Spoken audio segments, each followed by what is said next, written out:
not the time for cutbacks. This is the time to invest in the future by creating jobs. That's how you get out of this difficult economic time.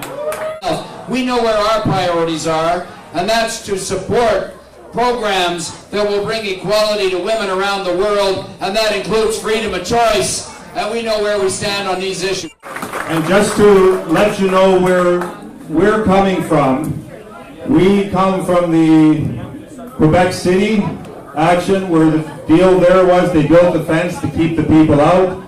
Now we have the same thing going on, where they're deciding what happens to the economy, what happens to the economy of the world. So when we come here, we want to send a message that we want to decide how these things should happen, and it shouldn't be a bunch of people hiding in secret behind a fence making decisions.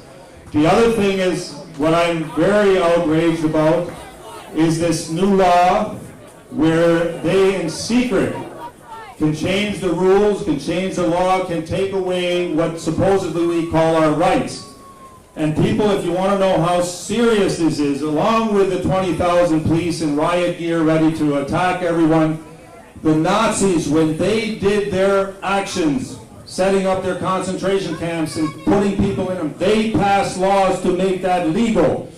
They didn't break the law, they changed laws. And if you can have politicians in secret change laws to take away people's rights, that's a really quick slope to open fascism. And this is why we're here and why we're going to participate in the actions at the fence and whatever, because this is unjust, and we want to make sure that the people, the leaders, so-called leaders of Canada and the world, can't say the Canadian people support what they're doing.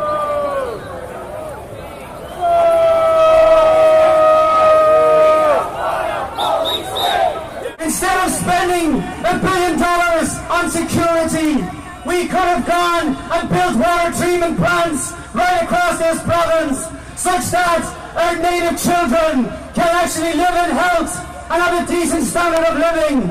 And instead, we're faced with water cannons, we're faced with solid cannons, we're faced with rubber bullets and plastic bullets, 19,000 security forces, special armed forces from the Canadian Armed Forces. Sisters and brothers, our city is under siege. Why? Because the citizens of our nation, the citizens of our communities want to speak with one voice to the world leaders and say, hold on here a second, my friends.